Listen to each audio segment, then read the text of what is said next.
Hello everyone, it's Dan back with another video, and we're here at my buddy Aaron's house, and we're going to talk about his collection of World War One medals, and then take a look at some Repro Rats World War One ration items.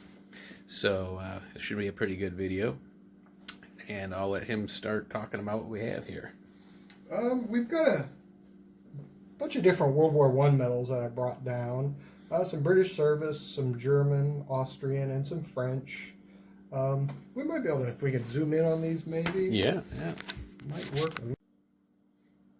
Okay, so a little camera snafu, but alright, so we're going to get a close-up of these different medals. Okay, we'll start over here. We'll basically go over them because there's a lot of information we could throw at you. It would take 2 hours or more just to go over these. We'll start here. This is pre-war. This is a Boer Wars medal from 1902. This was one of my family members, Frank Cabell. He also served in World War One in the Devonshire Regiment. This is just a Queen's South Africa Service medal. If we move over here, this is an interesting group. This is the British. We'll get that up to the camera a little bit. This is the 1914-15 Star. These three medals, they're all named on the back and regiment numbered. This particular grouping of medals was issued to one gentleman who was in the siege of Took, and he was captured by the Turks there.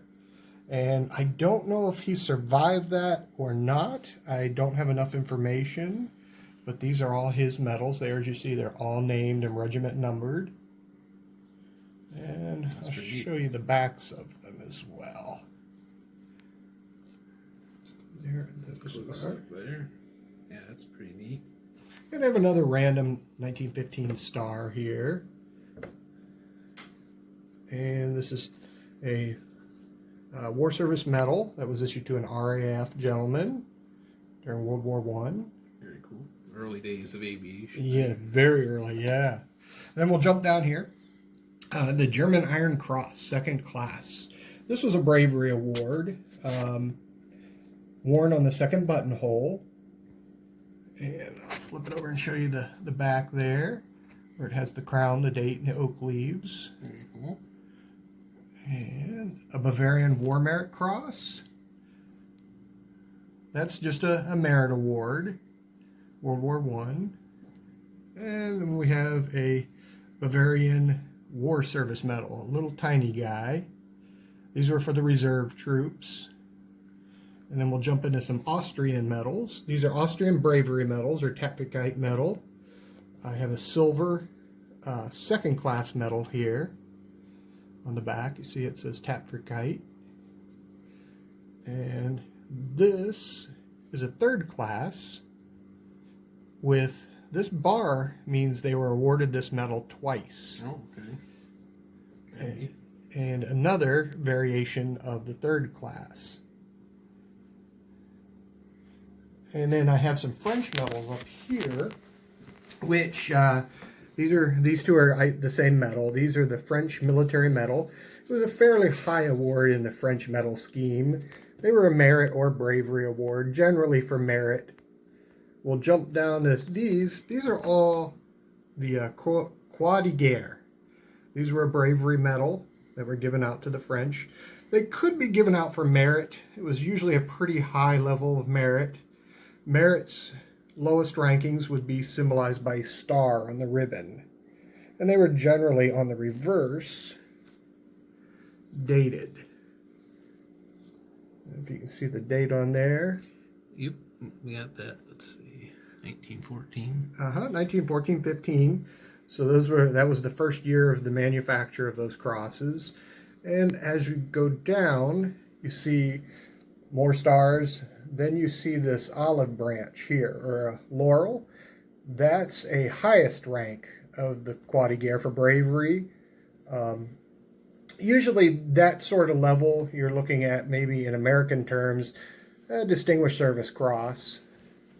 And I just have some different dates there. They start 15, 16, 17, and 18. And then we jump down to here.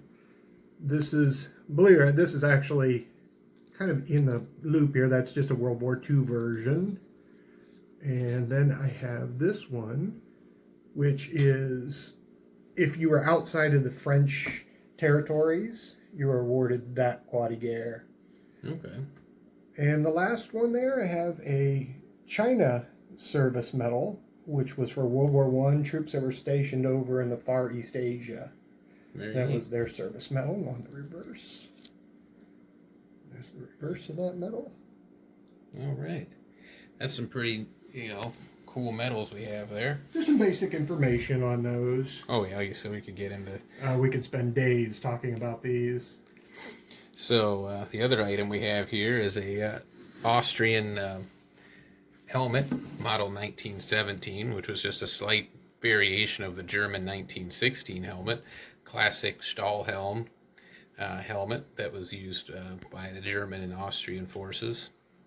This one actually was used sold to the Finnish sometime post World War I and remained in service up and through the 70s with their, so it's been kept up over the years, so that's why it doesn't look too old. And then the ration items we're going to check out is these are from a company called Repro Rats, and they try to put together some fairly accurate period rations. So we got the Frey Bentoast corned beef and tea. For this would have been a British ration. Food in World War I was pretty terrible in most cases. They attempted to bring up hot food, but just the conditions, the mud, constant shelling, and really prohibited quality food on both the German and the Allied or the British and French side. So a lot of times they relied on these types of iron rations, and even then, towards mid to late war, things got pretty nasty, especially on the German side. They were really struggling with a lot of things like just making stuff out of whatever they could find. But this stuff here kind of probably be more early on when they still had the resources. We have some ginger candies, some chocolate wafers, some coffee, and then some crackers here. So we're going to get this set up, and then we'll see what we got. All right, so we're going to start off by taking a look at this Frey Bentoast corned beef, which was a actual brand of corn. I think it still is, but this was a common one issued to British troops, and they received meat rations like this from all over the British Empire, and some of it was sometimes called monkey meat because it was real greasy. I think that's the stuff that came from India, if I remember correctly. But as I was saying, the conditions were kind of prohibitive of getting quality rations. Sometimes it would take days to get prepared food up to the trenches, so they were left to eat stuff like this. So this is the old can with the key. So this should just be your standard corned beef. Probably much better now, made in 2019. Probably a little fresher, I would imagine, than what those guys had to eat back then. Oh yeah, look at that.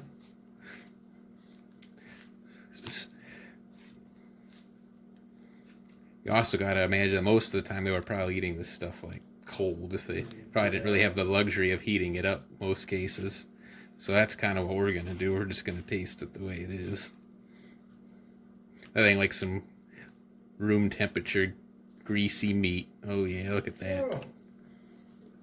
Oh yeah, it smells like Spam. So, you can imagine eating something like this that was canned in 1918 and cold, but I guess if you were hungry, you would eat it. The British can't go anywhere without their tea. This, so you can see that. This is your combat tea. Use it wisely. I imagine that was pretty limited.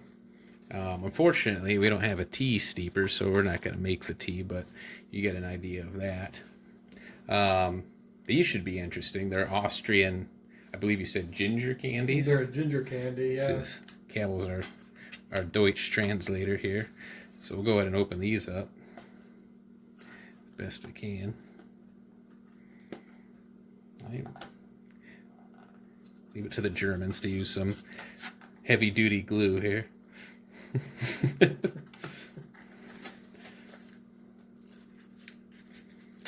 Yeah, that's on there. I was trying to preserve the box a little bit, but I don't think we're going to be able to do it. Yeah, they're going to glued good.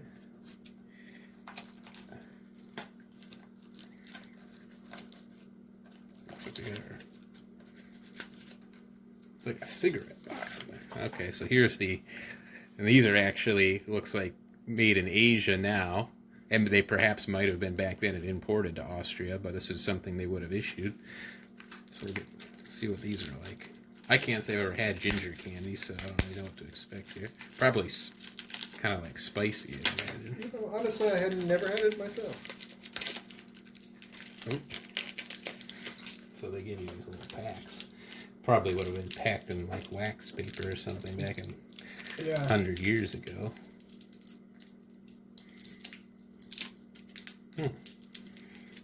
Those are a struggle to open.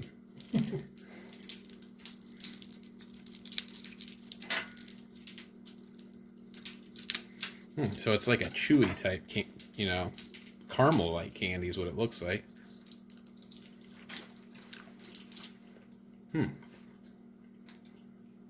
That's pretty interesting. That's very chewy. It's a semi-soft candy. Yeah. It's like something you would kind of suck on for a little bit. Yeah. That's it. It's not bad. Yeah, it actually is pretty good. It kind of tastes like the little Red Hot candies almost. It's got that ginger bite to it. Yeah. We'll take a look at the German crackers here. Early on in the war, these probably would have been pretty decent. I imagine as things went on, they got more desperate. They probably came more, sawdust and things mixed in, whatever desperate type of stuff they got into.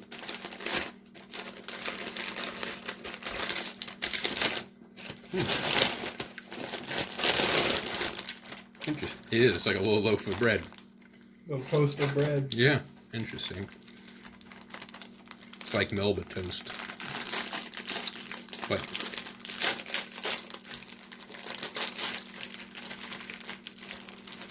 well, help yourself there. This probably wouldn't be bad if you had your butter dish and your bread bag. Most troops always carried a lard or butter dish. Want to do it the German way? Yeah. Oh yeah, you put some bread on there, or some meat on there. That's a good way to do it. I'm gonna try that myself.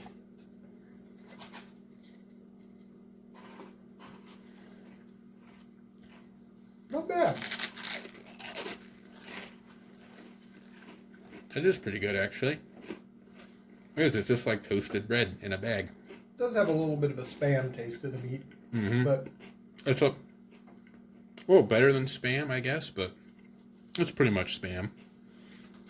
And that was kind of a staple in British rations up until World War II was Spam.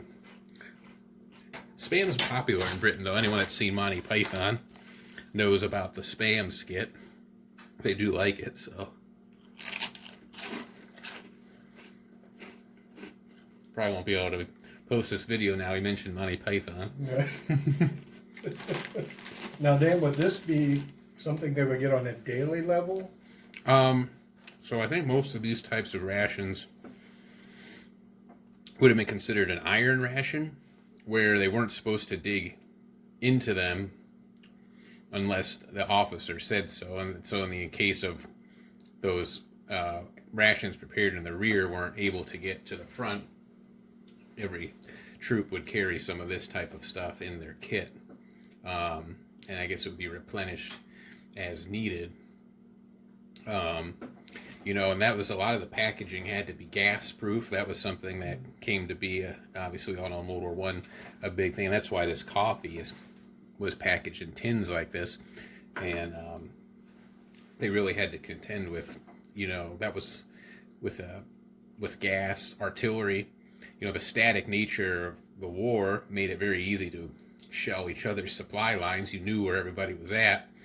So, hauling the stuff from the rear up on wagons, guys didn't get to eat regularly sometimes. And just the pure horrible weather. Oh yeah, mud, cold, wet, nastiness. Everything was, no man's land. So, the last item we had to look at are these Austrian wafer. I believe they're like a wafer cookie. That's what I'm expecting to find in here. So these should be pretty. I imagine these would have been a treat kind of thing. I don't know how regularly they would have received that type of item, but I imagine it was a welcomed break in the monotony. So I guess we'll check this out. It's got a little pull tab here. Let's see what it looks like. And you can Manor of Vienna chocolate cream filled wafers. So these are, we've probably all had something like this before. They're like those sugar wafer cookies you get. Yeah, that's exactly it. Yeah. But these are fancy Austrian wafers. And is it one big? They like break off. Interesting. I know Aaron's not a big chocolate guy, but we'll make him try one I'm anyway. a bad German. Yes, what kind of Germans don't like their chocolate? That's pretty tasty. This would have been a comforting item sitting in a wet, nasty trench, in World War I. That's for sure. I would think that would almost be a luxury food for them. Yes, I imagine these weren't something they got regularly. Perhaps it was something you might get in a care package, because as we were saying earlier, they got desperate to the point where they were making all kinds of coffee, out of like tar and, cooking rats, and it got pretty desperate towards the end for the Germans anyhow, and the Austrians. And the British, had struggles too because of the U-boat blockades of getting things across the channel. So, food in World War I was definitely unpleasant. Mm. And if you were lucky to get something like this would be a welcome change from what you might normally encounter. So, I guess that pretty much concludes our video. Hopefully you enjoyed it, and leave questions, comments below, and we'll be back with something else soon.